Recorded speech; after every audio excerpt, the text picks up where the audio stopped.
Imaginez que votre entreprise soit comme une voiture de sport, puissante et pleine de potentiel, mais sans système de contrôle interne, c'est comme rouler sans ceinture de sécurité. C'est pourquoi, dans cette vidéo, nous allons ensemble découvrir comment sécuriser votre business dans 4 domaines clés. Salut à tous et bienvenue sur la chaîne. Aujourd'hui, on va plonger dans l'univers du contrôle interne en entreprise, un sujet souvent méconnu mais crucial pour éviter de gros dégâts. Je vous promets, c'est pas du blabla théorique. On va voir concrètement comment ces 4 domaines peuvent faire la différence entre une entreprise qui roule comme sur des roulettes et une qui dérape à tout moment. Prêt à booster la sécurité de votre boîte? Allons-y!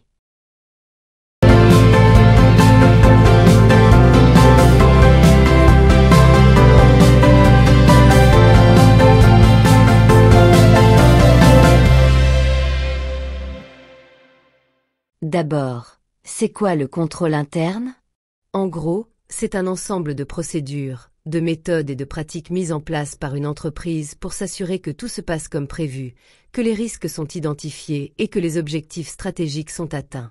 C'est un peu comme le copilote qui vous aide à éviter les pièges sur la route. Maintenant parlons un peu plus des 4 domaines essentiels. Domaine numéro 1. La budgétisation. C'est l'acte qui consiste à estimer les coûts futurs à prendre des mesures pour veiller à ce que ces estimations ne soient pas dépassées sans raison valable. Les budgets sont très importants dans le contrôle des marges bénéficiaires, du cycle de la trésorerie et de l'effet de levier. Si un département de votre entreprise explose son budget à une période donnée, vous pouvez agir pour corriger la situation. Domaine numéro 2. La supervision.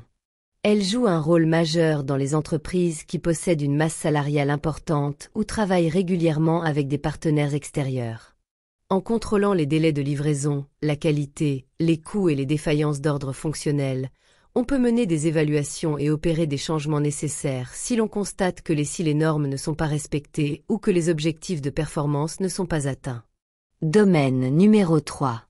Le respect des lois et règlements.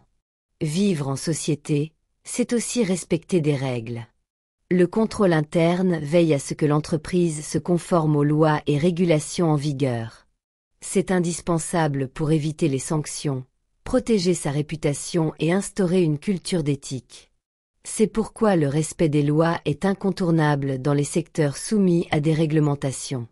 L'entreprise peut alors être obligée de recueillir et de rendre compte de certaines données comme ses états financiers. Le contrôle interne vérifie aussi l'exhaustivité et l'exactitude de ces informations, ce qui permet de prévenir les risques, les pertes financières et les problèmes juridiques potentiels. Et pour la 4e et dernière domaine, on a la prévention des vols et fraudes. Elle assure une protection contre d'éventuelles pertes financières imputables à des individus sans scrupules.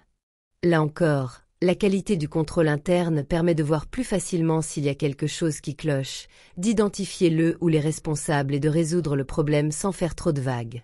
Après tout, personne n'aime se faire arnaquer.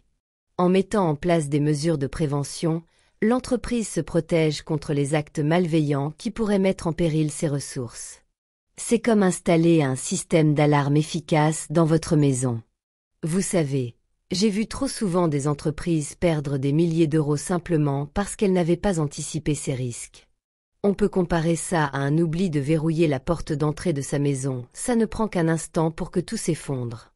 Personnellement, je recommande toujours de prendre le temps de mettre en place un contrôle interne solide, parce qu'après tout, on travaille dur pour construire quelque chose de durable et de sécurisé. Voilà. On a fait le tour de l'importance du contrôle interne et de ses 4 piliers essentiels. Pour ceux qui veulent approfondir le sujet, voici quelques livres que je recommande vivement. Le Personal MBA de Josh Kaufman pour une compréhension facile de la gestion d'une entreprise. Le Code pratique de l'OHADA pour les entreprises africaines. Contrôle interne de Frédéric Bernard, Rémi Guéraud et Laurent Rousseau pour lutter contre la fraude. Si vous avez aimé cette vidéo, n'oubliez pas d'aimer, de vous abonner et de partager avec ceux qui pourraient bénéficier de ces conseils. À très vite pour une nouvelle exploration dans l'univers passionnant du management et de l'efficacité en entreprise.